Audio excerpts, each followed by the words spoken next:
예, 이제 마지막으로 피고인들 최후 변론 듣도록 하겠습니다. 앉아서 말씀하시면 됩니다. 먼저 윤석열 피고인. 예.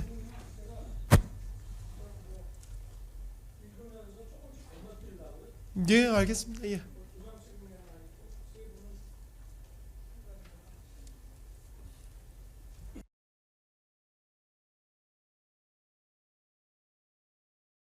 예, 준비되시면 바로 시작하시면 됩니다.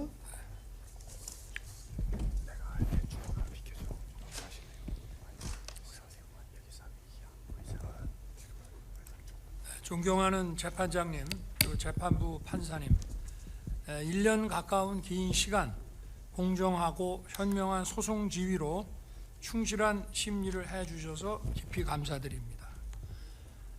불과 몇 시간의 계엄, 아마 근현대사에서 가장 짧은 계엄일 텐데 이것을 내란으로 몰아서 국내 모든 수사기관들이 달려들어 수사를 했고 또 초대형 특검까지 만들어서 수사를 했습니다. 임무에 충실했던 수많은 공직자들이 마구제비로 입건되고 또 구속도 되고 또 무리한 기소도 남발됐습니다. 현대 문명 국가에 이런 역사가 있었나 싶습니다. 숙청과 탄압으로 상징되는 광란의 칼춤 속에서도 법과 원칙에 따라 중심을 잡고 재판을 이끌어 주신 재판부의 노고에 경의를 표합니다. 어느 방송인은 방송으로 전국에 전 세계에 시작한다고 알리고 2-3시간 만에 국회가 그만두는 내란을 보셨습니까? 총알 없는 빈총 들고 하는 내란 보셨습니까? 라고 말했습니다. 이 말이 지난 1년간 이 나라를 휩쓴 광풍의 허상을 상징적으로 보여준다고 생각합니다. 이 사건 공소장은 객관적 사실과 기본적인 법 상식에 맞지 않는 망상과 소설입니다. 저도 과거 26년간 수사와 공판을 담당했지만 이렇게 지휘 체계도 없이 중구난방으로 여러 기관들이 미친 듯이 달려들어 수사하는 것은 처음 봅니다. 지휘 체계도 없고 무조건 내란이라는 목표로 수사가 아닌 조작과 왜곡을 해왔습니다. 우리나라를 오래전부터 지배해온 어둠의 세력들과 국회에서 절대 다수 의석을 가지고 있는 민주당의 호루라기에 맹목적으로 달려들어 물어뜯는 이리떼들의 모습이라는 생각이 듭니다. 이런 이리떼들의 내란물이 먹이가 된 바로 그 비상계엄령을 저는 2024년 12월 3일 밤 10시 30분경에 선포하였습니다. 반국가 세력, 체제 전복 세력, 외부 주권 침탈 세력과 연계하여 거대 야당 민주당이 거짓 선동으로 여론을 조작하고 국민과 정부 사이를 이간질하며 반헌법적인 국회 독재를 벌이고 헌정을 붕괴시키고 국정을 마비시켜 나라가 망국의 위기에 처하도록 했습니다. 저는 대한민국의 독립과 국가 계속성, 헌법 수호에 막중한 책무를 이행해야 하는 대통령으로서 이러한 국가 비상사태를 주권자인 국민에게 알리고 이를 극복하는 데 함께 나서 주십사 호소하고자 비상계엄을 선포했습니다. 나라의 위기가 초래된 상황이 바로 국회입니다. 그렇다면 다른 방법이 없습니다. 주권자인 국민을 깨우는 일 이외에 다른 방법이 없습니다. 특검에서는 제가 무슨 개헌을 해가지고 장기 독재의 발판을 마련하기 위한 친위 쿠데타를 했다고 하는데 그러면 거기에 관한 정부적인 시나리오를 좀 제시를 해 보십시오. 개헌을 어떻게 하며 그리고 보통은 과거에 이런 그 소위 쿠데타성 장기 독재 내지는 권력 장악에서의 이 개헌이라는 거는 국회를 해산시키고 국민 투표로서 밀어붙여서 했지만 오늘날 우리 국민이 이런 국민 투표에 녹록하게 응할 사람이 어디 있습니까? 한번 그 시나리오를 한번 좀 얘기를 해 보십시오. 그러니까 망상이고 소설이라는 것입니다. 국민들께서 주권자가 제발 좀 정치와 국정에 관심을 가지고 이러한 망국적 폐악에 대해서 감시 견제를 해달라는 호소였습니다.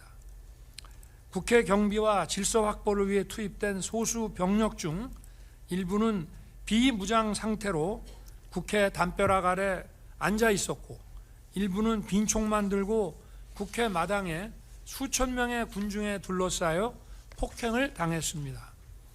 누구도 국민을 억압하거나 국회의원들의 계엄 해제 요구 의결을 위한 의사 일정을 방해하지 않았습니다. 본회의에 출석하고자 한 의원들은 대부분 다 들어갔습니다. 계엄 기준 시인 밤 11시로부터 2시간 만인 새벽 1시 3분에 190석의 찬성으로 계엄 해제 요구가 신속하게 아마 전 세계에서 가장 빠르게 의결됐습니다. 특전사 92명과 수방사 15명이 밤 12시 무렵에 국회 경내로 들어갔지만 이미 엄청난 인파가 들어와 있었고 약 4천 명이 넘는 인파에 비해 군은 너무나 소수여서 질서 확보 업무조차 제대로 하지 못했습니다. 뒤늦게 추가 병력이 국회 인근에 도착했지만 바로 계엄 해제 요구 의결안이 통과되자 전 병력은 즉각 철수했습니다. 선관위에는 계엄법 7조에 의한 사법행정사무관장 권한에 따라 선거관리 시스템의 보안 점검을 하려고 들어갔지만 시간과 준비 부족으로 서버 장비 사진만 찍고 나왔습니다.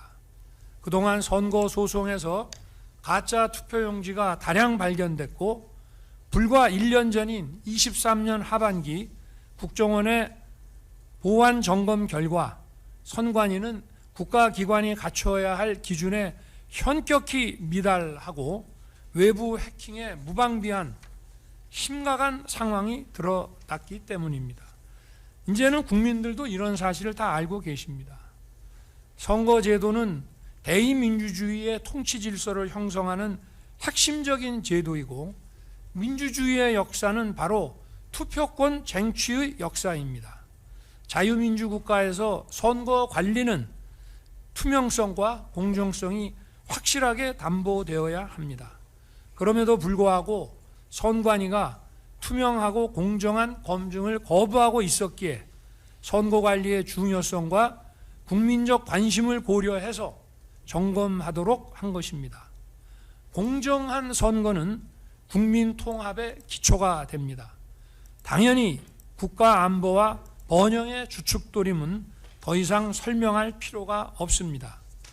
이들이 국헌을 문란하게 했습니까? 폭동을 일으켰습니까? 아까 얘기한 것처럼 개헌을 통해서 장기 집권을 하려고 그러면 결국은 국회를 해산해야 되는데 국회를 해산하거나 또는 국회가 준영구적으로 기능이 정지되도록 할 만한 어떤 계획을 세우거나 한 것이 없습니다.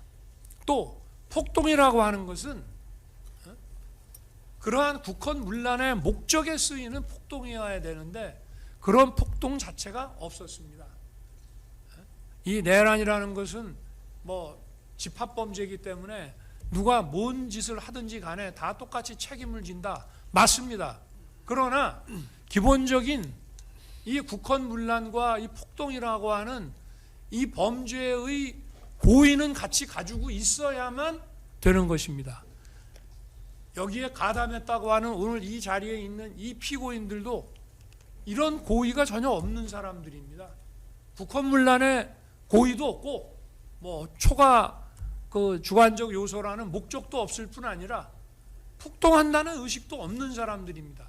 예를 들어서 어느 장군이 반란을 일으켜서 권력을 잡고 국토를 참전하고 정권을 잡겠다고 하는데 그 장군을 쫓는 군인들이나 민간인들이 있다면은 그 사람들은 거기에 다 가담한 사람들이라고 봐야죠. 그러나 대통령이 헌법에 따라서 내린 비상계엄에 대해서 그 계엄 사무를 맡았거나 지원 업무를 했다고 해서 이렇게 얘기하는 것은 그건 그야말로 망상이고 소설일 뿐입니다. 계엄 선포 시부터 해제 시까지 6시간 걸렸습니다. 새벽에 계엄 해제를 위한 국무회의를 소집하는데 시간이 좀 지체됐습니다.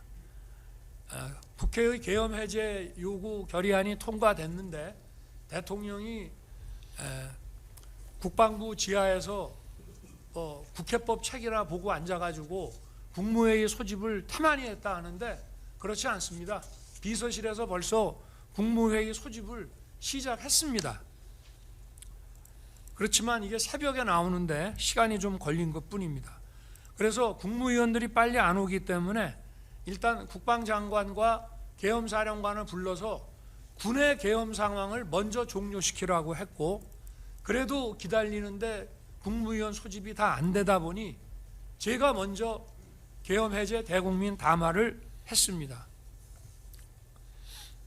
국민들께서 처음에는 이런 과거와 같은 계엄도 아니고 이런 계엄을 도대체 대통령이 왜 선포했는지 어리둥절해 하셨습니다. 그러나 얼마 지나지 않아 많은 국민들이 나라가 얼마나 절박한 상황이 됐는지 알게 되셨습니다. 이게 특검에서는 장기 독재를 위한 장기 독재요, 임기를 제대로 마무리하는 일도 지금 숨이 가쁜데 장기 독재를 뭘 어떻게 한단 말입니까? 시켜줘도 못합니다.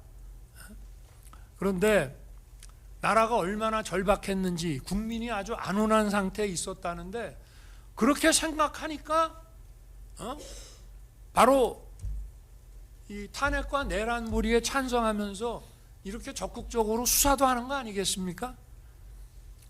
제가 탄핵 심판에 임하게 됐습니다마는 언론의 이런 편향적인 보도에도 불구하고 과반수 이상의 국민이 탄핵에 반대하셨습니다. 계엄 선포의 불가피성에 공감했기 때문입니다. 저는 지금도 많은 국민들께서 말씀을 하시는 분도 있고 안 하시는 분도 계시지만 마음속으로는 많은 분들이 여전히 그런 생각을 하고 계신다고 생각하고 있습니다. 12.3 비상계엄은 과거 권위주의 정부 시절에 그런 계엄과 같이 국민을 억압하는 군사 행정 독재가 아니라 자유와 주권을 지키고 헌정을 살리기 위한 것입니다. 저를 탄핵 인용한 헌재 재판소, 헌법재판소조차도 앞에서 이미 인용이 됐지만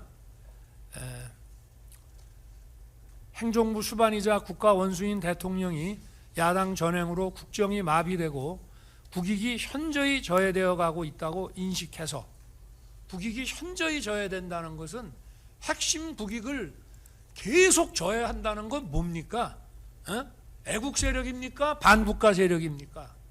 이런 상황을 타개해야 한다는 막중한 책임감을 느끼게 된 것으로 보인다.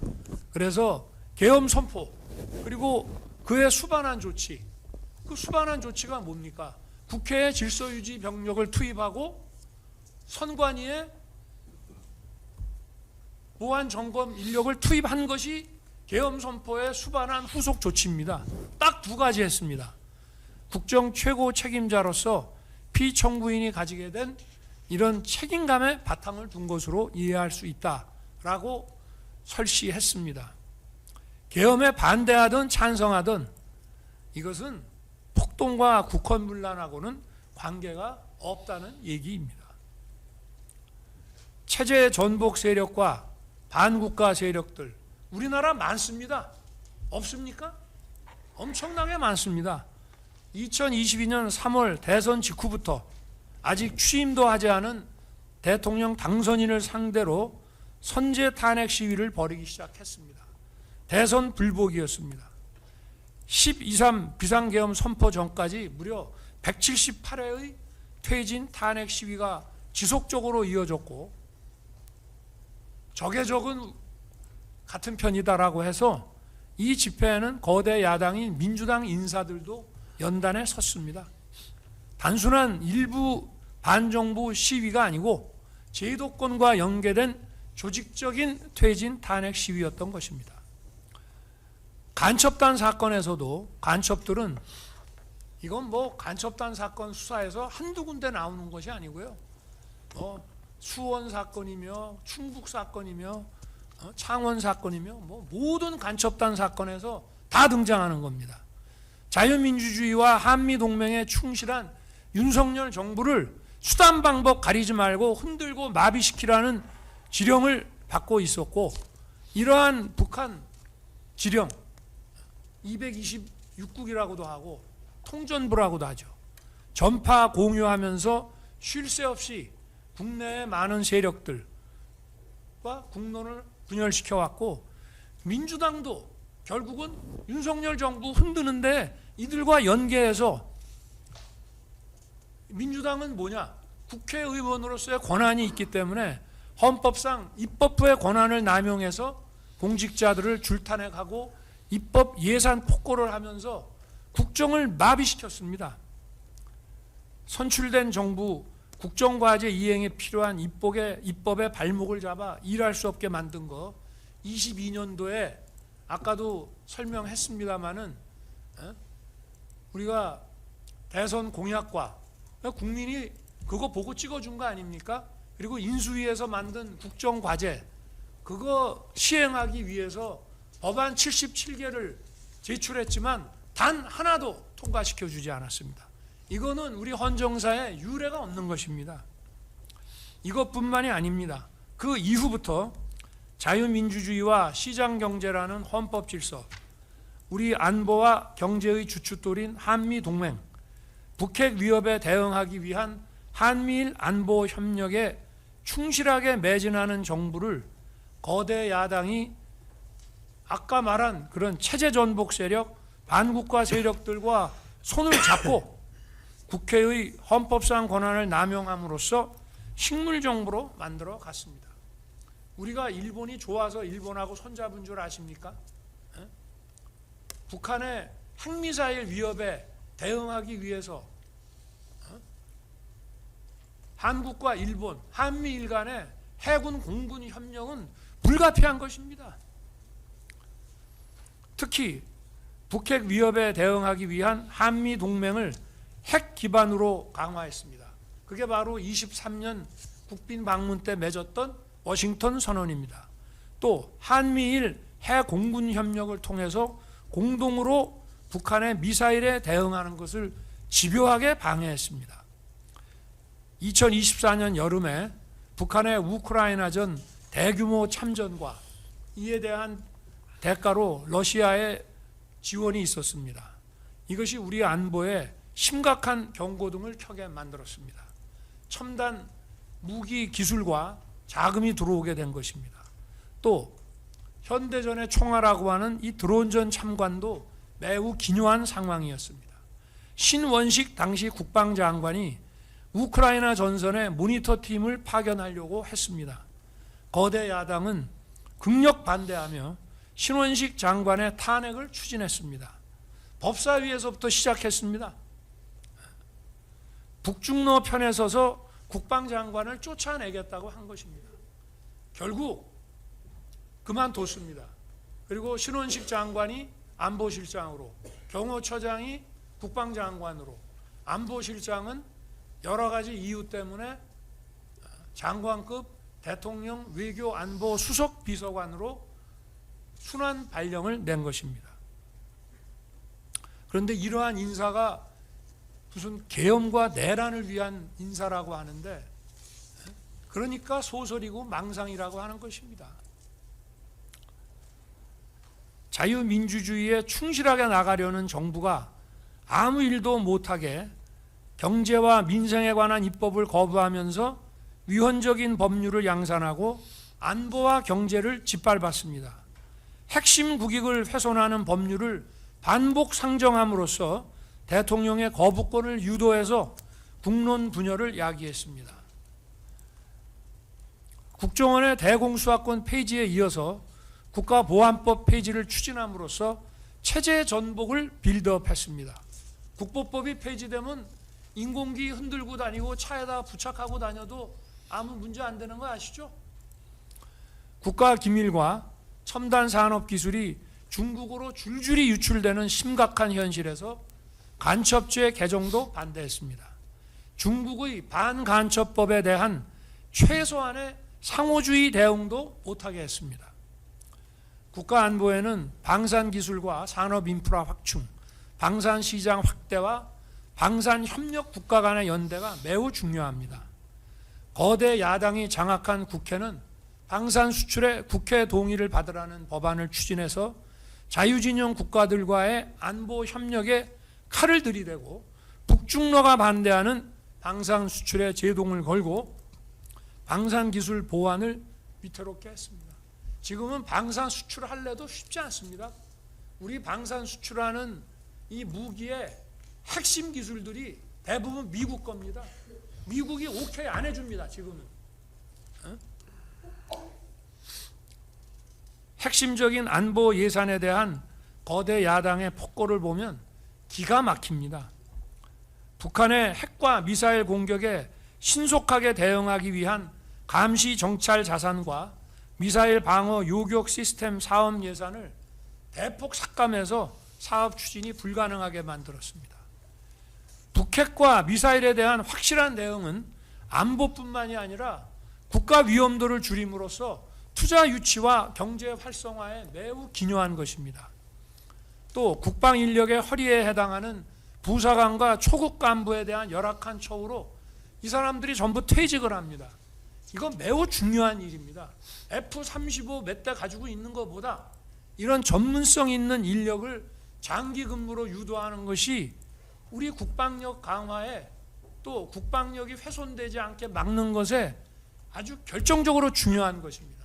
이러한 처우 예산도 풀어 막았습니다. 배정된 예산이 국민 세금 부담이 그렇게 큰 것도 아니었습니다. 누구 얘기를 듣고 이런 것을 실행하는 건지 이러한 핵심 예산만 딱딱 집어내서 삭감하는 것에 기가 찰 노릇이었습니다. 치안 예산과 관련해서 대표적인 부분은 마약 수사입니다. 이거 한 가지만 얘기하겠습니다. 치안에 대해서는.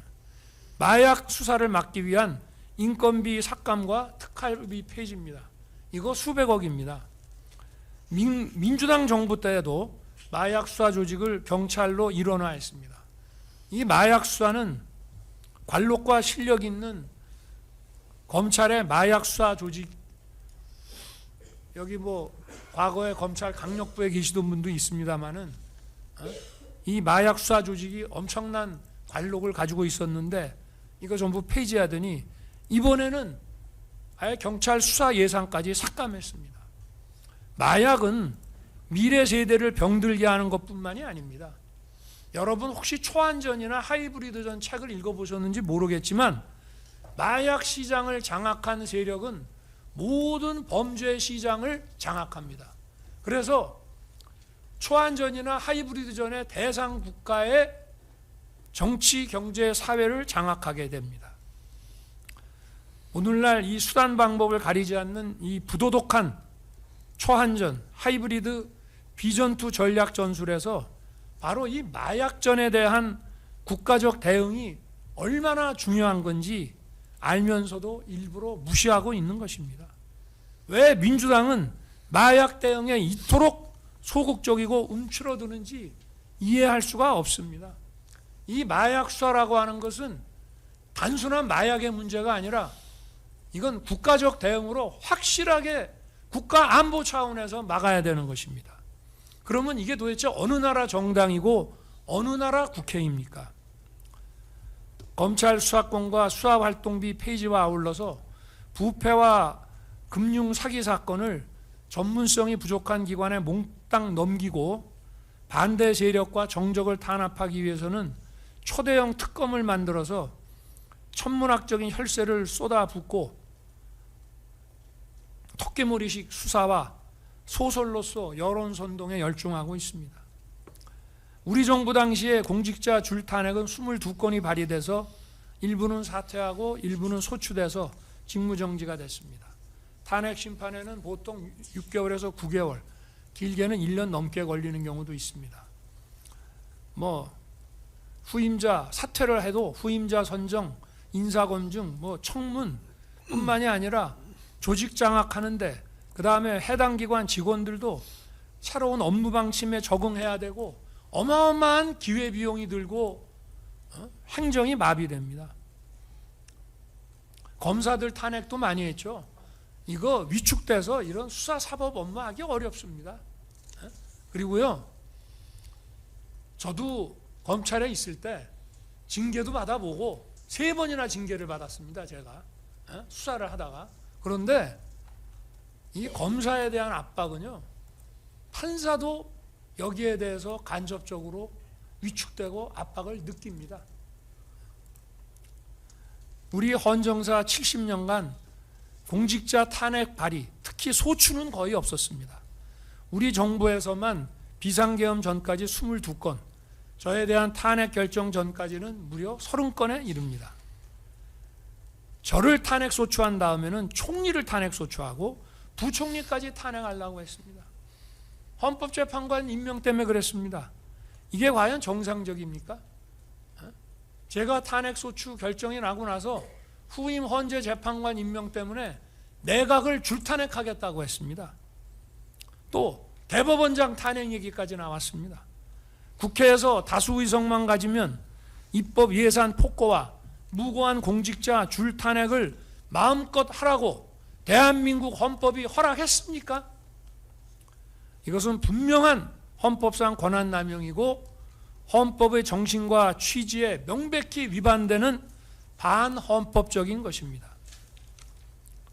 그러면 이러한 반헌법적인 국회 독재를 왜 우리 정부를 상대로 이렇게 집요하게 벌였다고 생각하십니까? 자유민주주의 체제, 자유시장경제 체제, 자유진영과의 연대라는 헌법상 지향해야 될 국가 노선을 뒤엎기 위한 것 아닙니까? 체제의 전복을 노리는 거 아닙니까? 감사원장과 서울중앙지검장 탄핵을 추진하는 것을 보고 저는 경악했습니다. 감사원장 최재해 씨는 감사 전문가로 민주당 정부에서 임명한 비정치적인 사람입니다. 당시에 선관위가 벌인 초유의 채용비리 사건, 권익위를 통해서 감사원이 감사를 하고 있었고, 또 민주당 정부 시절 사드 배치 관련 기밀 유출에 대한 감사를 진행해서 검찰에 수사 의뢰를 했습니다. 이처럼 반드시 필요하고 적법한 감사에 대해서 감사원장 탄핵으로 감사원 업무를 방해했습니다. 이런 사정을 보면 선관위와 민주당의 유착, 또 간첩 이적 행위에 대한 민주당의 조직적 비호, 이걸 대놓고 드러내는 것이라고 생각할 수밖에 없지 않습니까? 또 헌법기관장인 감사원장을 탄핵한다는 것은 한마디로 헌정 시스템을 뒤엎겠다는 겁니다. 헌법재판소에서 한 200m 정도 올라가면 감사원이 있습니다. 점심시간에 서로 만납니다. 그런 감사원장을 헌재 탄핵 심판정에 세우겠다는 얘기입니다. 전국의 모든 공직자, 산하기관, 국영기업체, 금융위, 공정위, 금감원 이런 데를 감사하는 감사원장이 무슨 해임 사유가 될 만한 비리가 있는 것도 아닌데 탄핵해서 직무정지를 시킨다면 단순한 감사원만이 아니라 모든 국가 행정과 행정을 적법하고 효율적이게 만드는 공직기강이 도대체 어떻게 되겠습니까? 우리 헌정사는 물론 세계 헌정사에도 초유의 일입니다. 중앙지검은 부패, 경제 등 중요 사건의 50% 이상을 다루는 핵심 수사 사법기관입니다. 자신들의 부패를 수사하는 검사들을 압박하고 줄 세우기 위해 탄핵을 추진하는 것을 보고 이제는 판사를 겁박만 하는 것이 아니고 판결이 마음에 안 들면 판사도 이제 막 탄핵하겠구나, 생각이 됐습니다. 이제는 막장까지 온 겁니다. 사법부의 독립은 저는 그렇게 얘기합니다. 자유민주주의의 시작이라고 저는 생각합니다. 사법부 독립이 무너지면 오늘날 베네수엘라 같은 독재국가 보십시오. 어떻게 해서 독재 권력을 만들어냈습니까? 바로 사법부를 장악해서 독재 권력을 만들어냈습니다. 사법부의 독립이라는 것은 자유민주주의의 시작입니다. 저는 검찰에 있을 때도 그런 얘기 많이 했습니다. 검찰의 중립성과 독립이 완벽히 보장된다면 자유민주주의의 완성이고 사법부의 독립은 자유민주주의의 시작이라고. 그런데 탄핵 소추권을 가지고 이런 칼춤을 추고 헌정을 무너뜨리겠다는 것입니다. 우리 대한민국 자유민주주의 헌법은 이런 국회, 이런 의회주의를 허용하고 있지 않습니다. 저는 민주당에서 감사원장과 중앙지검장 탄핵을 추진하는 것을 보고 그때까지는 22년부터 꾹 참아왔습니다. 참아왔고 국회에 가서 모욕적인 대우를 받더라도 참고 가서 예산안 설명도 하고 대국회 연설도 하고 이렇게 했습니다. 들어오지 않는 경우도 많았습니다. 그렇지만 이런 망국적인 국회 독재에 이제는 주권자인 국민을 상대로 비상벨 울릴 수밖에 없다고 생각합니다. 어떻게 가만히 있습니까? 분기별로 하는 식의 대국민 담화? 대국민 담화 그 후에도 많이 했습니다. 계엄 선포한 이후에도. 자유민주주의와 공화제가 바탕이 된 헌법 질서가 붕괴되고 외교, 안보, 경제, 미래투자, 공직기강, 법집행, 수사, 사법 이런 모든 국가 기능의 정상적 수행이 현저히 위태로워진 이런 상황은 과거 우리나라에서 선포된 비전시 계엄 중 가장 위중한 국가 비상사태라고 저는 판단했습니다. 가끔 이번 재판에서도 군인들 불러다 놓고 특검에서 이게 전시나 내전 상태가 아닌데 계엄이 맞다고 생각하세요? 라는 이런 어리석은 질문들을 합니다. 근데 우리나라 역사상 계엄은 전시보다 비전시 계엄이 훨씬 많았습니다. 다만 국가 비상사태를 초래한 원인이 바로 국회였습니다. 거대 야당이 지배하는 바로 이 국회였기 때문에 이런 대의제의 폐악과 독재를 주권자인 국민에게 알리고 호소하고 깨우는 것 이외에는 할 수 있는 다른 방법이 없습니다. 개헌을 해가지고 장기 독재를 한다고요? 그거 정말 좀 미리 알려주시지 그랬습니까? 어떻게 하는지 좀 배워보게. 저는 그런 생각 해본 적도 없고 우리나라 국민들이 그런 거에 넘어갈 사람도 아니고 우리나라 군이나 경찰이나 그런 거에 휘둘릴 사람도 없습니다. 제가 대통령을 3년 가까이 하면서 군도 지휘하고 경찰도 지휘하고 다 해봤고 그 안에는 벌써 사고방식과 정치 진영이 딱 반반으로 나눠져 있기 때문에 대통령이 지시한다고 물불 안 가리고 할 수도 없습니다. 저는 24년 11월 말경에 김용현 국방장관을 한남동 대통령 관저로 오게 했습니다. 감사원장 탄핵에 대해서 얘기를 하면서 거대 야당이 헌법상 권한을 남용해서 헌정 질서를 무너뜨리고 국정을 마비시키며 나라가 이제 망국의 위기 상황이 됐다. 과거 비전시 계엄이 내려진 소위 6.3 사태, 64년 한일회담 반대 시에 그 다음에 소위 우리가 유신이라고 얘기하는 미중 대땅뜨와 미군 철수에 주한미군 철수에 따른 당시 2개 사단에서 1개 사단이 닉슨에 의해서 철수됐습니다. 그래서 72년 11.7 특별선언, 그 다음에 79년 10월 26일 박정희 대통령의 급서와 같은 상황보다 지금의 이 상황이 더 심각한 위기 상황이 됐음을 이야기했습니다. 단순히 야당이 정쟁에 의해서만 한 것 같으면은 그냥 참죠. 내가 능력이 부족해서 그런 모양이다. 그런데 반국가 세력, 체제 전복 세력들하고 같이 손을 잡고 빌드업을 해 나가지 않습니까? 이게 아무리 싸우더라도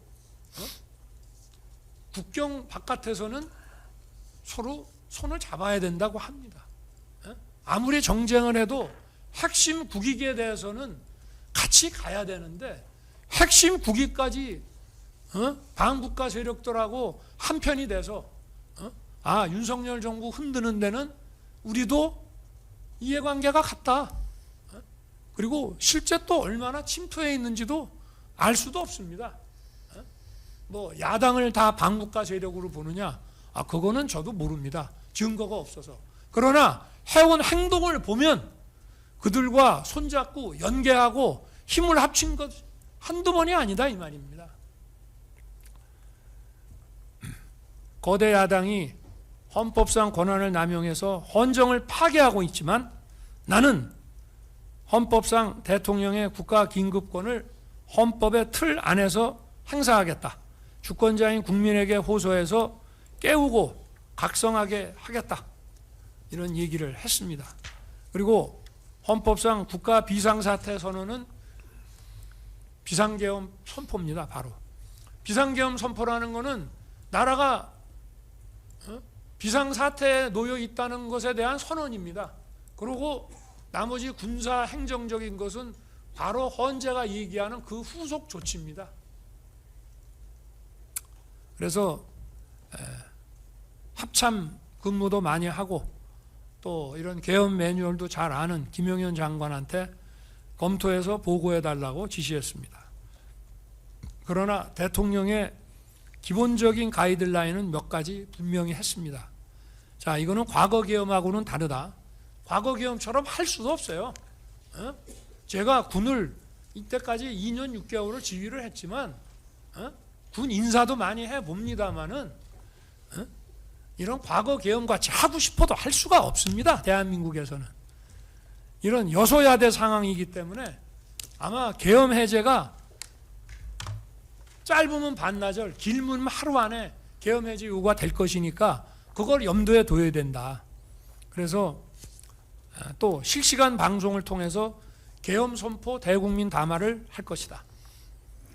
그리고 여기 250에서 280명으로 두 개 팀 구성 얘기가 나오는데 이게 보병 2개 중대 규모가 얼마냐고 제가 물어보니까 250이라고 하더라고요. 근데 이게 뒤에서 보는 바와 같이 제가 안전사고 때문에 부사관 이상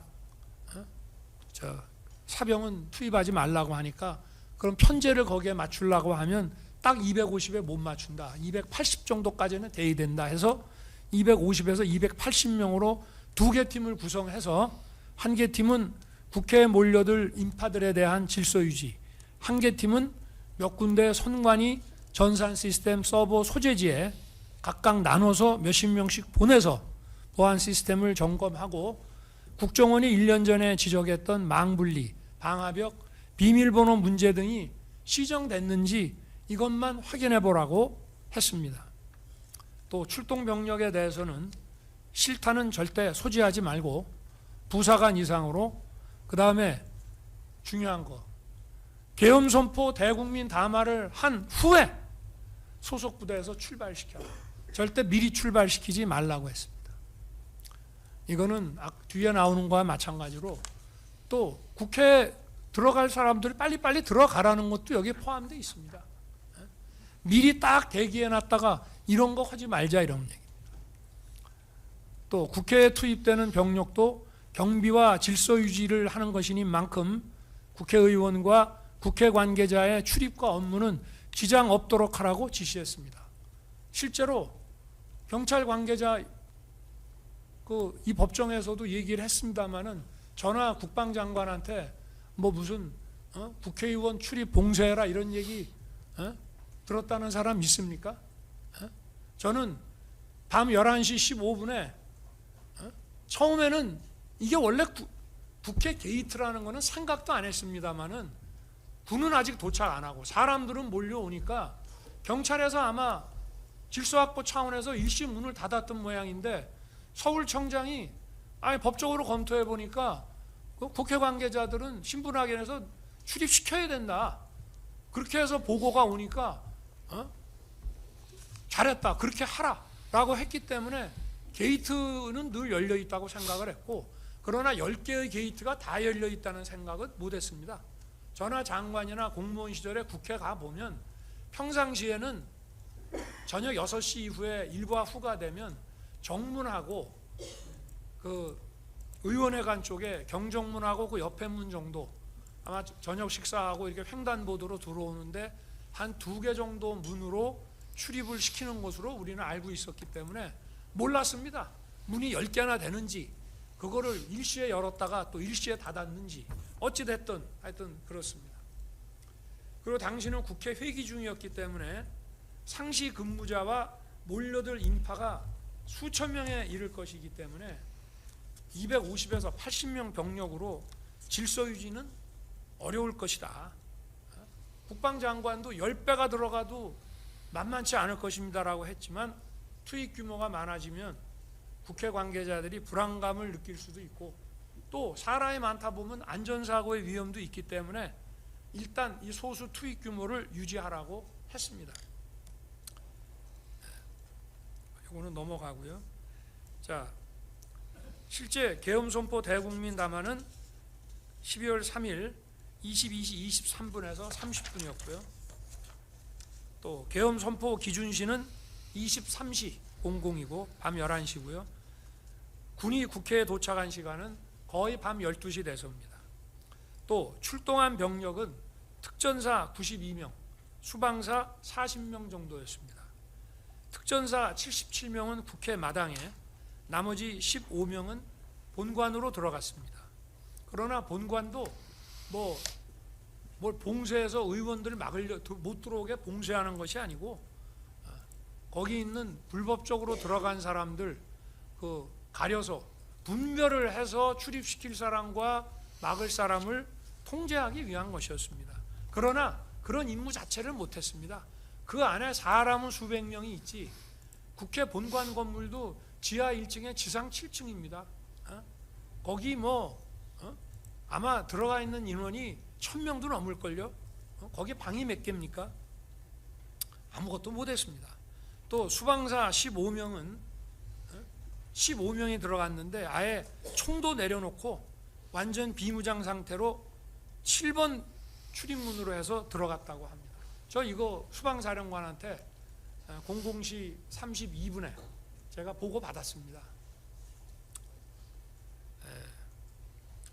그리고 추가 투입된 병력도 계엄 해제 요구 의결 거의 다 돼가지고 국회 뒤편에 도착했다가 다 철수했습니다. 계엄 해제 전까지는 들어간 국회 경내로 진입한 인원이 얼마 되지를 않습니다. 이게 무슨 폭동이 되고 이게 무슨 국회를 셧다운 시키거나 준영구적으로 국회의 기능을 정지시켜가지고, 아니 그러니까 망상이라고 하는 겁니다. 국회 마당에 있던 특전사 대원 77명은 민간인과 충돌 금지 지침에 따라서 질서 유지는커녕 시민들로부터 폭행당하면서 자리 유지하기도 버거웠고, 아마 그 영상에서 보셨을 겁니다. 나중에 철수할 때 시민들한테 공손하게 인사하고 철수했고요. 또 본관에 들어간 15명도 그냥 도망다니기 바빴고, 수방사 병력은 아예 민간인과 접촉이 없었습니다. 또 여론조사 꽃과 민주당사도 선관위와 연계해서 확인할 게 있어서 좀 군이 가는 게 좋겠다는 건의가 있었지만, 민간기관은 절대 안 된다, 추가 병력 운용하지 말라고 해서 김용현 장관이 제 지시를 이행하고 여기에는 군이 투입되지 않았습니다. 여기 아까 보면은 무슨 그 계엄 포고령 얘기를 하는데요. 김용현 장관이 어쨌든 관저에 와서 대국민 담화문 작성해오고 또 포고령 만들어 왔습니다. 거의 고치지 않았습니다. 눈에 딱 띄는 통금만 제가 웃으면서 지웠고요. 이것도 보려고 그러면 시간이 많이 걸리는데 저도 사실 주말에 저 공주 민생 토론회와 또 계엄 선포날 있었던 키르기스탄 대통령 공식 방한 때문에 읽고 숙독해야 될 서류들이 너무 많았습니다. 그리고 포고령이라는 거는 상위법에 위반되면 그냥 그 자체가 효력이 없어요. 그리고 저는 계엄 포고령이 반나절이나 하루면은 바로 계엄이 해제될 것으로 당연히 생각을 하고 있었기 때문에 이거 시행될 리도 없는 거라고 생각을 했고, 나중에 뭐 저 경찰에서 그 게이트 뭐 차단하는데 이거를 뭐 참조했다고 하는데, 참 이게 아무리 그래도 포고령이라는 거는 국회 계엄 해제를 의결할 수 있는 국회의원에 관해서는 포고령에서 뭐라고 정해도 그거 다 무효입니다. 그런데 하여튼 그런 참 웃지 못할 일이 있기는 했습니다만은, 사실 국민의힘의 90명은 아예 안 들어갔고요. 210명 중에 190명이 순식간에 들어가서 2시간도 안 돼서 들어간 시간으로 따져보면 2시간도 안 돼서 계엄 해제 190명이 표결했습니다. 또 국무회의는 뭐 주례 국무회의처럼 하게 되면 어차피 알려지게 되고, 알려지면 혼란이 야기되면 또 병력 투입을 더 해야 될 수가 있기 때문에 병력 투입을 또 더 할 수도 없습니다. 그래서 나중에 그 특전사가 국회 경내에서 시달리는 거 보고 좀 뭐 더 투입을 하라고 했습니다만은, 뭐 벌써 투입됐을 때 국회 저 후문 쪽에 왔는데 이미 계엄이 해제돼 가지고 다 돌아갔습니다. 그래서 병력 투입 최소화를 유지하기 위해서 이렇게 이제 했고요. 그리고 국무총리, 외교, 국방, 통일, 행안, 법무, 그리고 대통령 이렇게 하면 기본적으로 이게 7명입니다. 여기에다가 최소 4명 더하면 정족수가 되는데 우리가 좀 더 불렀습니다. 그런데 2분은 조금 늦게 도착을 해서 시간이 좀 걸리는 바람에 못했고, 이게 뭐 사전에 국무회의 안 하려고 한 거 아니냐, 이것도 또 소설이에요. 왜냐, 국무회의를 하려고 했으니까 안보실장, 비서실장, 국정원장까지 부르지 않았습니까? 이 사람들 다 국무회의에 배석하는 사람이에요. 그리고 국정원장은 이게 계엄 관련 국무회의니까 국정원장 오라고 그런 겁니다. 미국에 있는 줄 알았더니 여기 있더라고요. 그래서 이제 왔었고, 아까도 그 사진에 보면 이쪽만 나오니까 국무위원만 보이지만 긴 사진을 보면 거기에 더 많은 사람이 앉아 있는 것을 볼 수가 있습니다. 거기 끝에는 경호처장도 앉아 있고요. 저 조태영 뭐 국정원장하고 다 있습니다. 거기. 그리고 원래 더 빨리 부르려고 했는데 총리하고 외교부 장관이 좀 하도 반대도 하고 저하고 좀 논쟁을 하고 하다 보니까 전화 거는 게 조금 늦어져서 시간이 좀 걸린 것 뿐입니다. 그리고 이 비상계엄 선포와 같은 국가 긴급권은 대통령이 독점적이고 배타적으로 행사하는 헌법상 권한입니다. 그래서 실체적, 절차적 그 요건 구비 여부에 대한 판단 역시 대통령에게 전속하는 것입니다. 그리고 국회의 계엄 해제 요구라는 정치적, 사후적 통제만 받습니다. 자, 이게 요건에 완벽하게 맞아. 그런데 국회가 부당하게 또는 위법하게 계엄을 해제하라고 하면 해제해야 됩니다. 이게 국가 상황이 계엄을 선포하지 않으면 안 되는 상황인데 국회가 그래도 해제하라고 위법부당하게 의결을 하면 해야 되는 겁니다.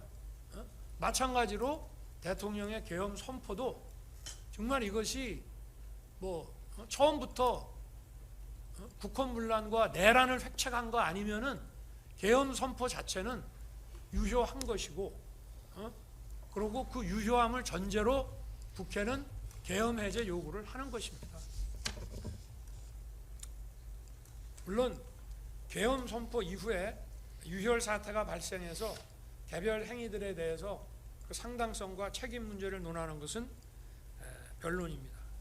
그 내란무리 세력들은 제가 국회 본회의장에서 의원들을 끌어내라고 했다거나 정치인을 체포하라고 했다는 그런 선동을 해 왔습니다마는 정말 하늘이 도와서 이 경호처 비화폰 통화 내역이 드러나면서 이 법정에서 모든 게 다 허위 조작인 게 다 드러났습니다. 저하고 통화를 몇 번 했다.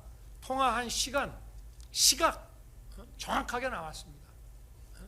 뭐 수방사 어느 저 참모가 들었다는 얘기, 아니 수방사령관하고 통화한 것이 25초, 29초, 16초, 25초입니다.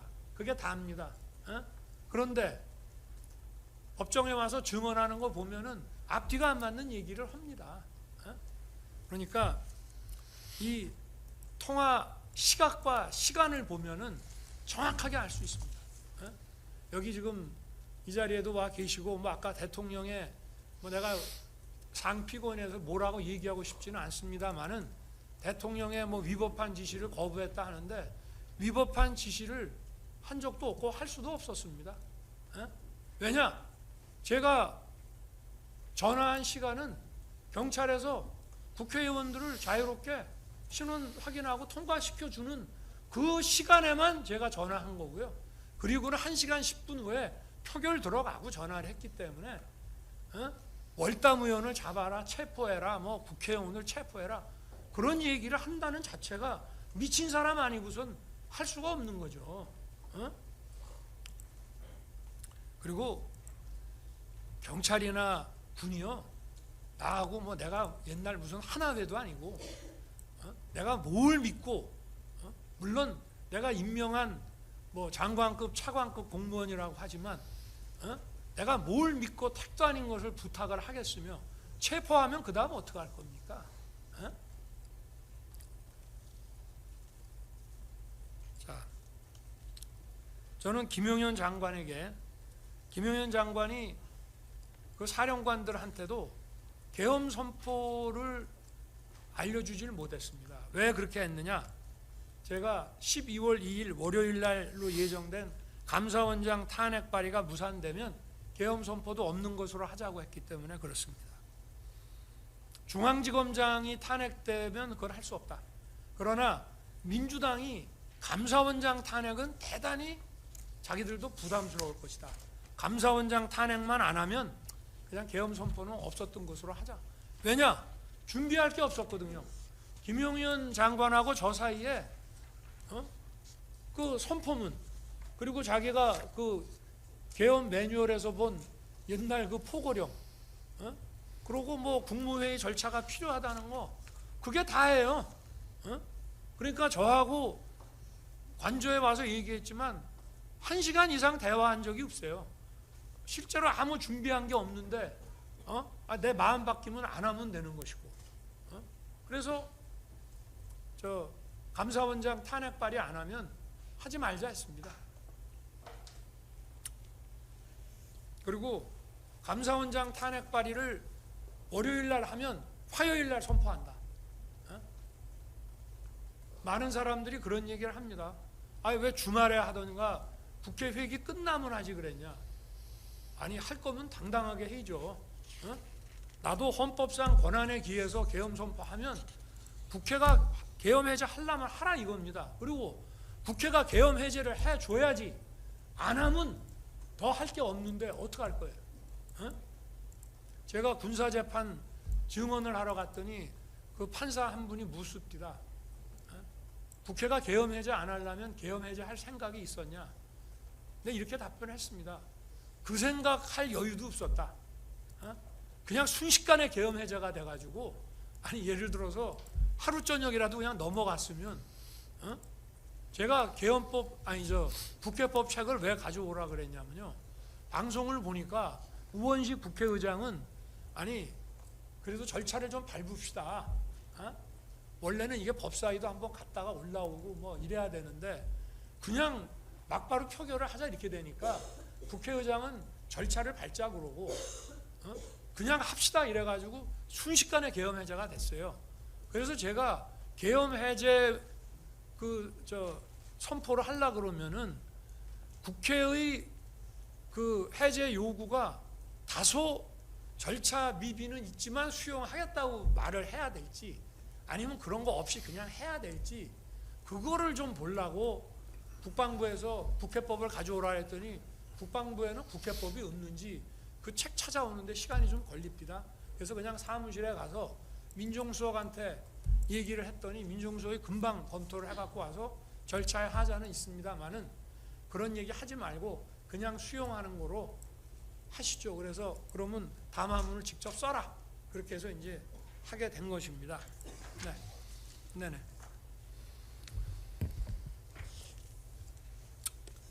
빨리 좀 하겠습니다. 아마 김용현 장관은 저의 그 계엄 선포 대국민 담화 직전 또는 직후에 북해 출동할 특전사, 수방사 또 선관위에 갈 방첩사령관에게 계엄 얘기를 아마 그때 한 것으로 생각이 됩니다. 그러다 보니 사령관들은 그 전에 부하들에게 계엄과 관련한 준비나 지시를 할 수가 없었습니다. 방첩사는 장병들이 휴가 또는 퇴근했다가 언론을 통해서 담화문을 시청하고 부대에 복귀해서 밤 12시가 돼도 간부들의 부대 복귀가 제대로 이루어지질 않았습니다. 수방사는 여기 특전사는 전부 간부 위주입니다. 부사관 이상이고요.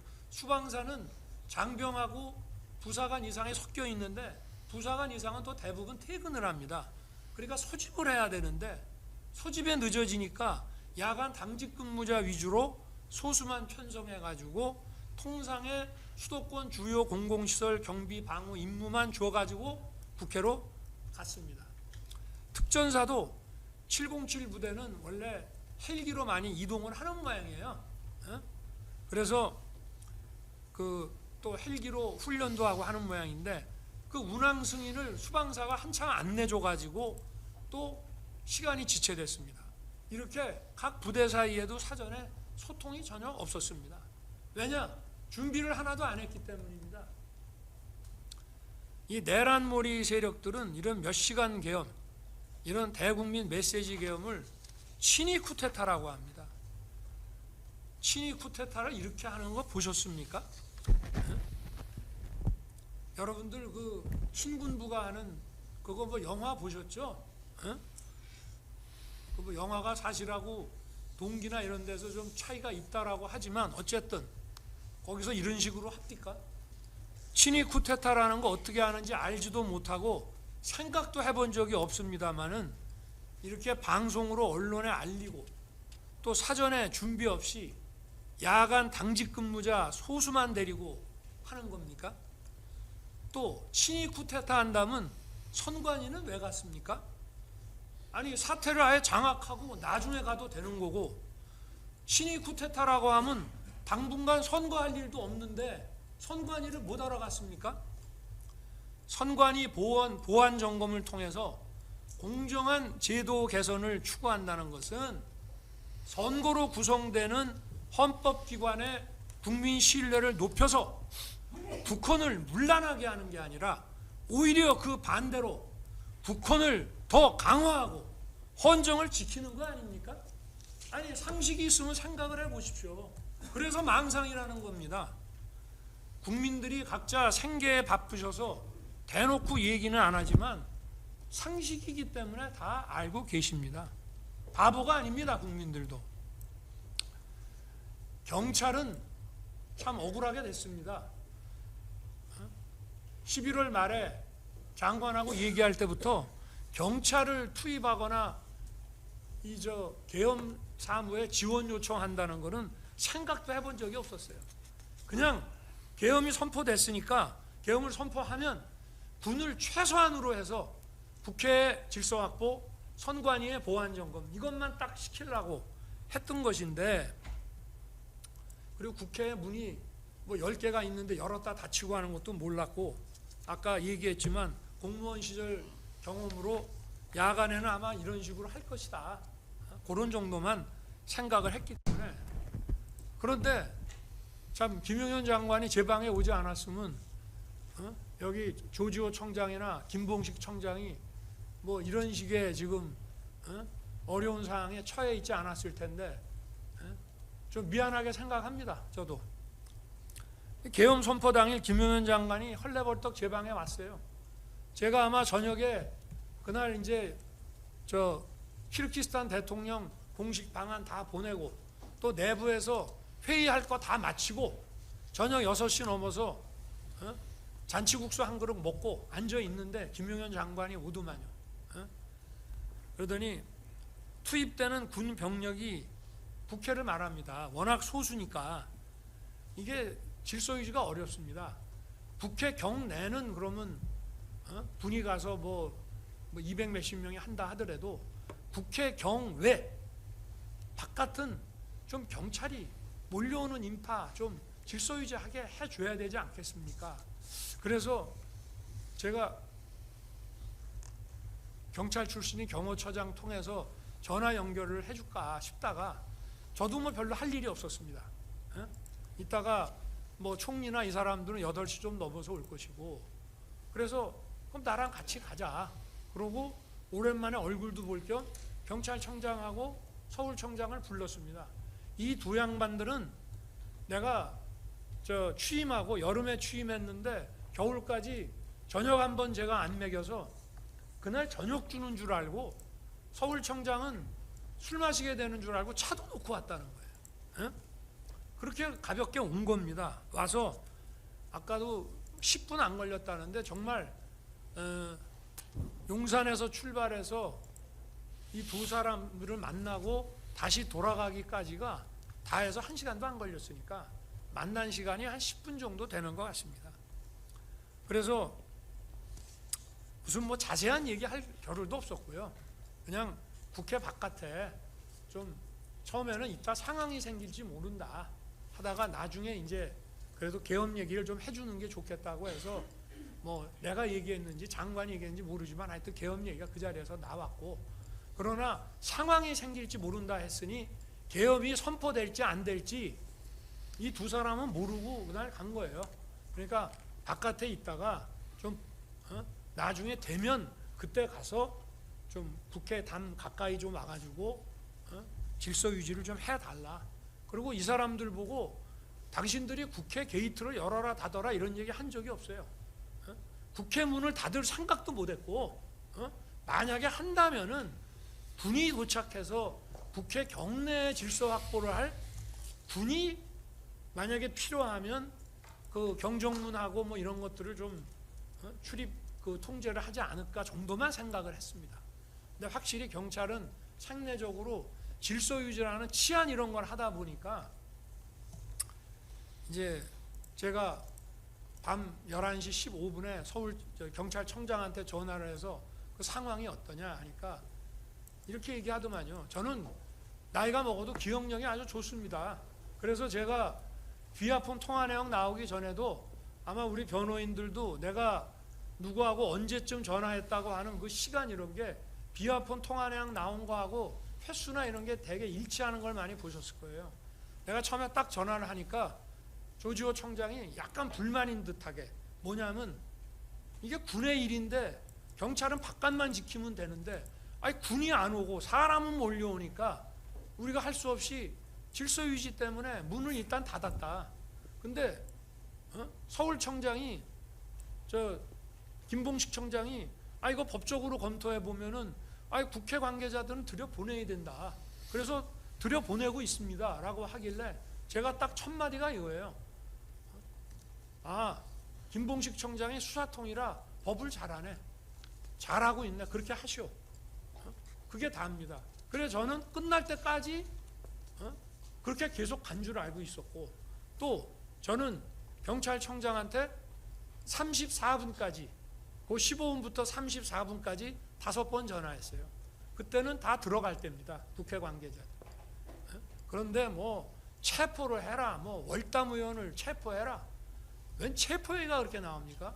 국회의원 체포가 어디 누구네 집 동네 뭐 애 이름 얘기하듯이 나오는 겁니까? 그건 말도 안 되는 얘기고 체포하면 그 다음에 어떻게 할 겁니까? 자, 뭐 여기 자세한 얘기는 그냥 넘어가겠습니다. 26페이지 넘어가고요.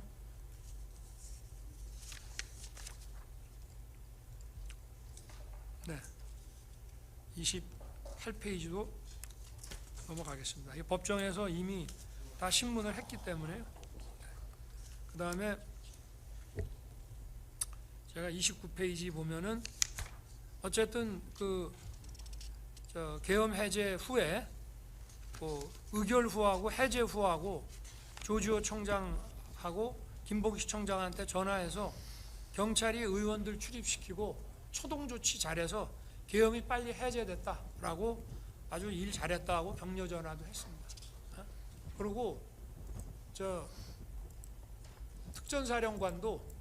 특전사령관이 그렇게 특전사가 마당에서 폭도들한테 그렇게 폭행당하고 그럼에도 불구하고 대응해서 물리력 행사 안 하고 그렇게 막기만 하고 나온 거 참 잘했다.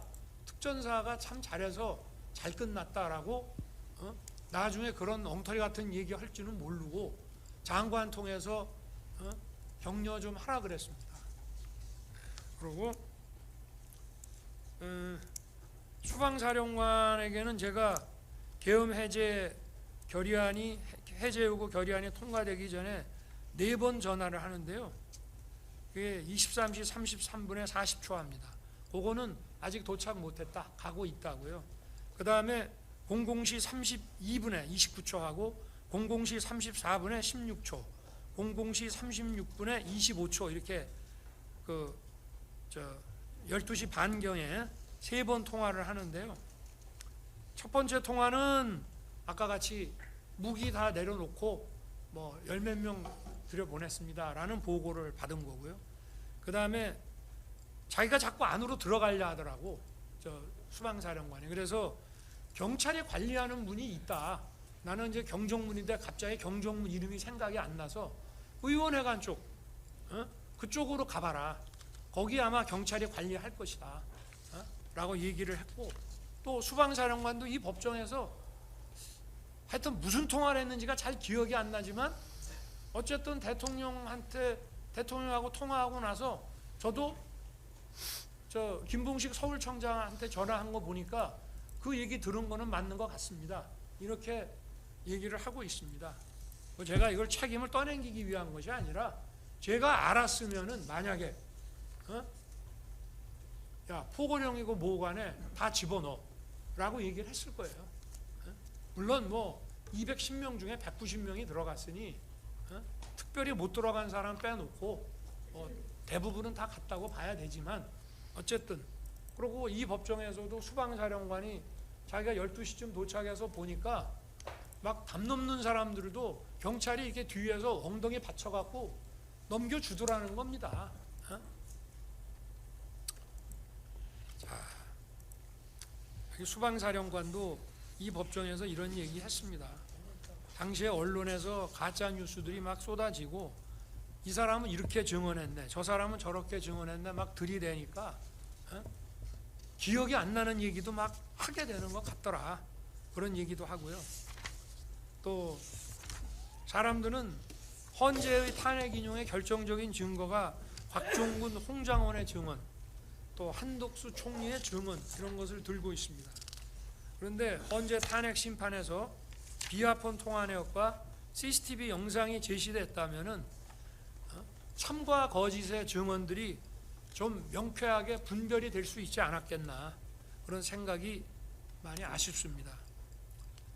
물론 헌법재판소법에도 탄핵 절차법에도 형사재판과 같이 증거 능력 있는 증거에 의해서 탄핵 재판하도록 되어 있습니다. 그런데 그렇게 안 했어요. 헌재의 논리는 탄핵은 일종의 행정 징계 절차이기 때문에 그 법 안 지켜도 된다는 겁니다. 나는 그게 무슨 논리인지 모르겠어요. 법에 엄연히, 헌법재판소법에 엄연히 있는데 이 법은 안 지켜도 되는 훈시조항이라고 얘기하는 것이 어찌됐든 하여튼 뭐 단심이니까.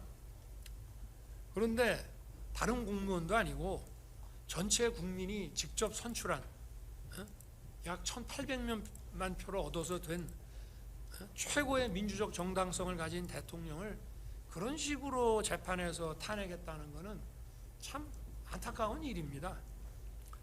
그렇게 생각을 해보니까 왜 계엄 해제를 했는데 바로 그날부터 이런 내란몰이 수사가 이루어졌나 하고 생각을 해보니까 이게 탄핵 심판에서 이런 증거들을 박근혜 대통령 때처럼 이런 증거들을 막 던져서 끌어내리기 위한 게 아니었나 하는 생각이 나중에 시간이 가고 나서 듭니다.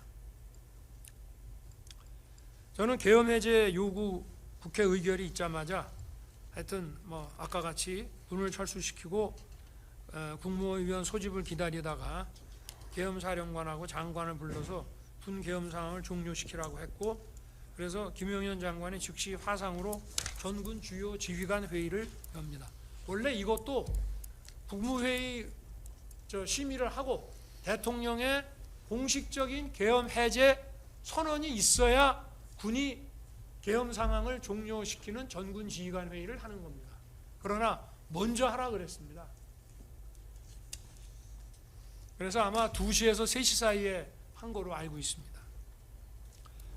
추경호 의원도 그런 얘기를 합니다마는 계엄 선포 후에 제가 추경호 국민의힘 원내대표한테 미안하다고 전화했습니다. 야당 상대하느라고 정말 고생 많이 했는데 보안 때문에 미리 알려주지 못해서 미안하다. 의원들은 걱정할 거 없다. 곧 끝난다.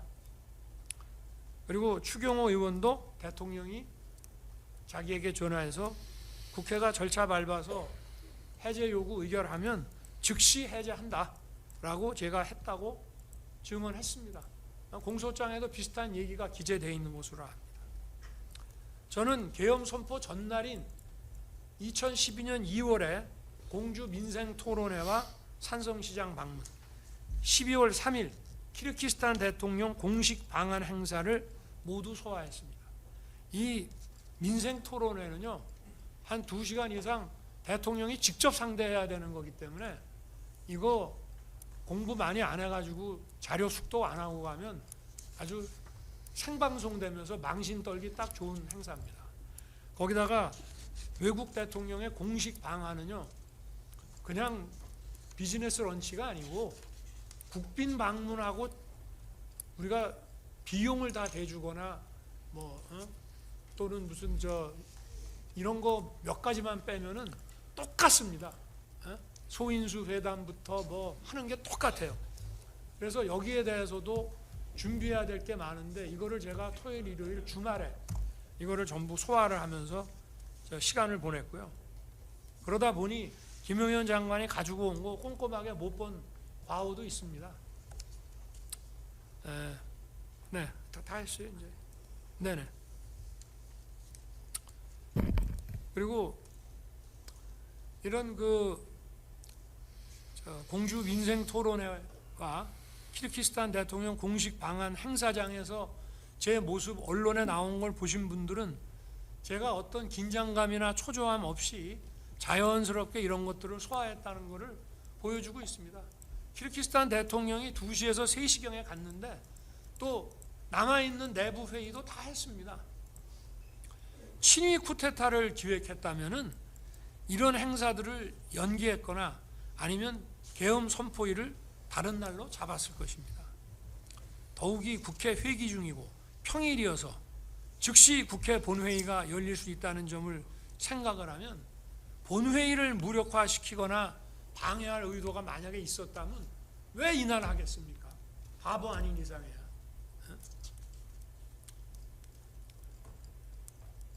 박정희 대통령이 현직 대통령으로서 친위 쿠데타를 했죠. 유신으로. 그런데 친위 쿠데타 유신을 하기 위해서 그 무슨 화랑 사업인가 뭔가 하는 비밀 계획을 만들어 놓고 중앙정보부, 법무부 이렇게 해가지고 상당히 장기간 이 보안을 유지하면서 이걸 준비를 했습니다. 국회 해산했죠.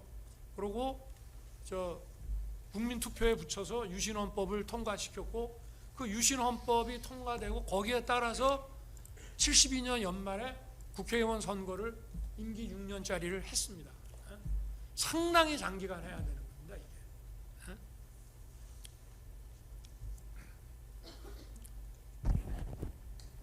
방첩사령관은 아시다시피 12월 1일부터 계엄 선포 전날인 12월 2일까지 이틀간 휴가 갔습니다.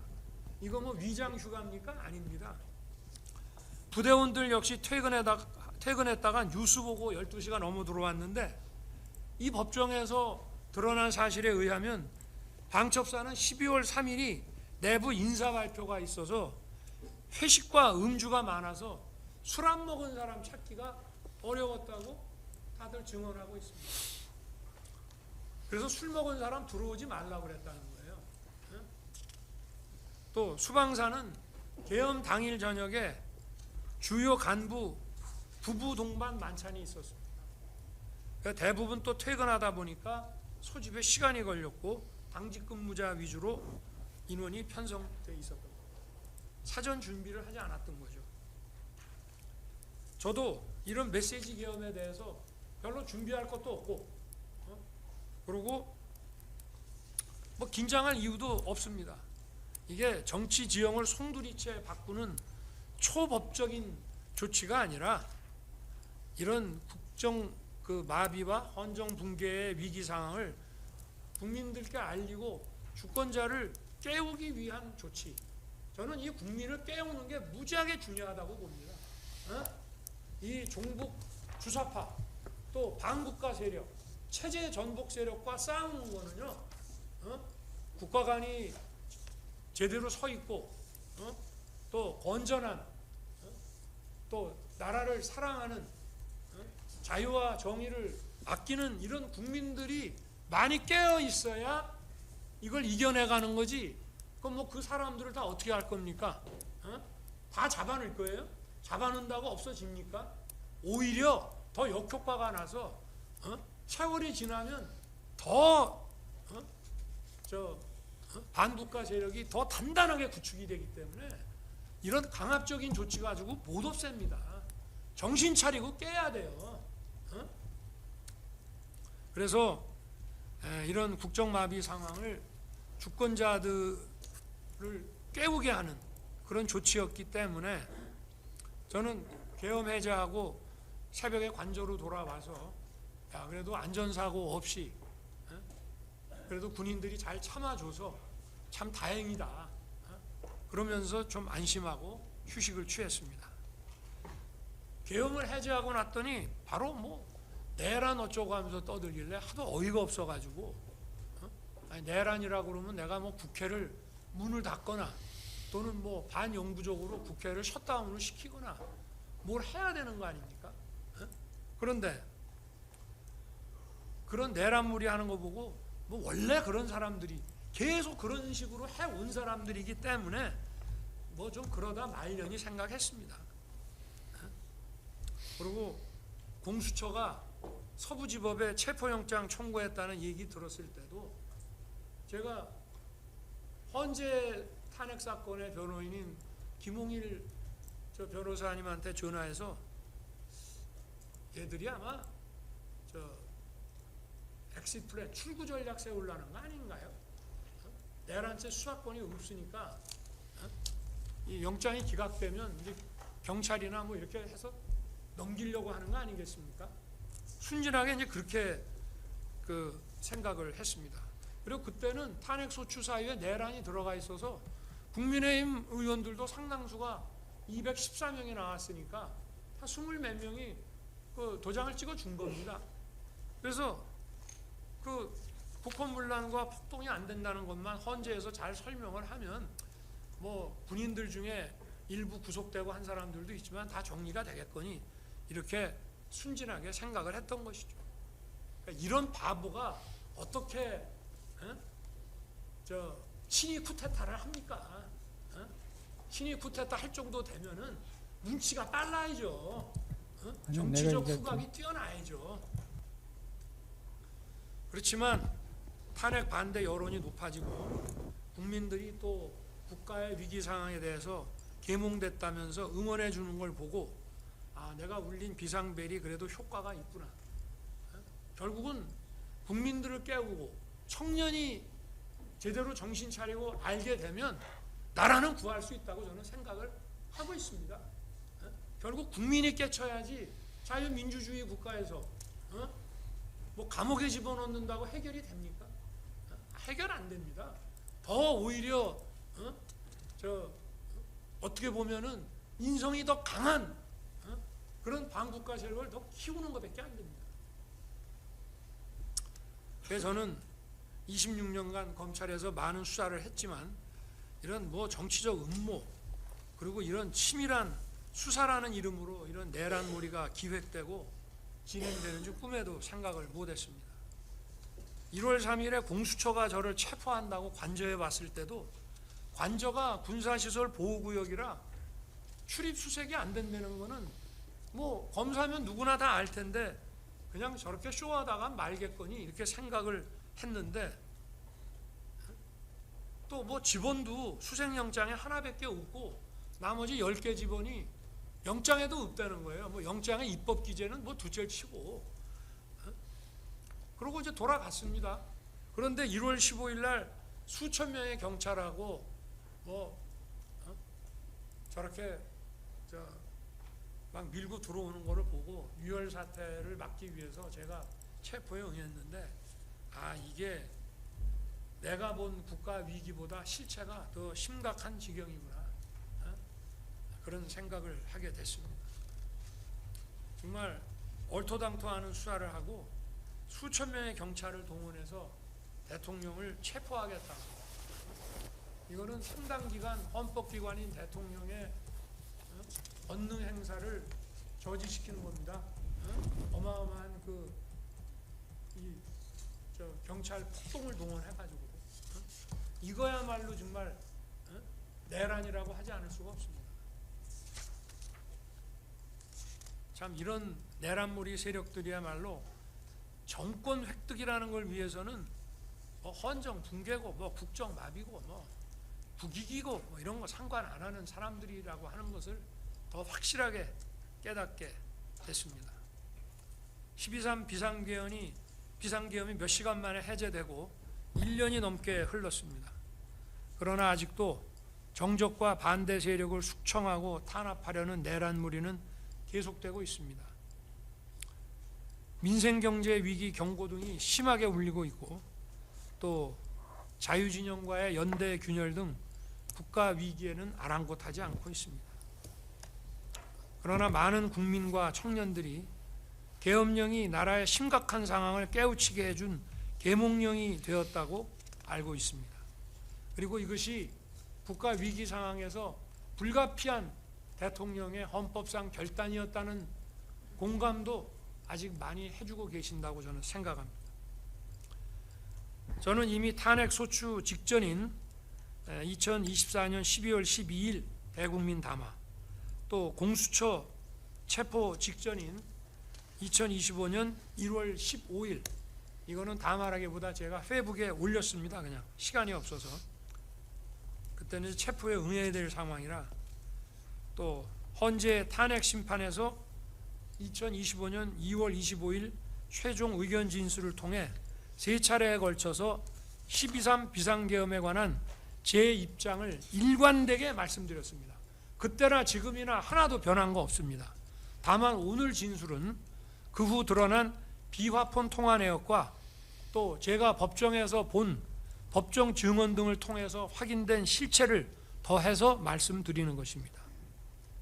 제가 국가 위기 상황이라고 진단하고 비상계엄을 선포하게 된 이유에 대해서 이미 증거로 제출한 이 3개의 담화문과 진술서를 자세히 숙고해 주시기 바랍니다. 여기에서도 어느 변호인이 보여주셨지만 계엄 선포 당일날 밤에 국회 마당에 모여든 그 인파들이 준비해온 계엄 반대, 계엄 해제 이 피켓을 보면은 거대 야당과 체제 전복 세력들이 헌정 붕괴와 국정 마비의 한계 상황까지 몰고 가면서 계엄 선포가 불가피한 상황으로 유도하고 탄핵과 내란몰이를 기획한 게 아닌가 하는 생각이 들기도 했습니다. 국가 위기 상황에서 메시지 계엄이 말도 안 된다고요? 그러면 국민 깨우는 거 말고 다른 할 게 뭐 있습니까? 그럼 그거 안 합니까?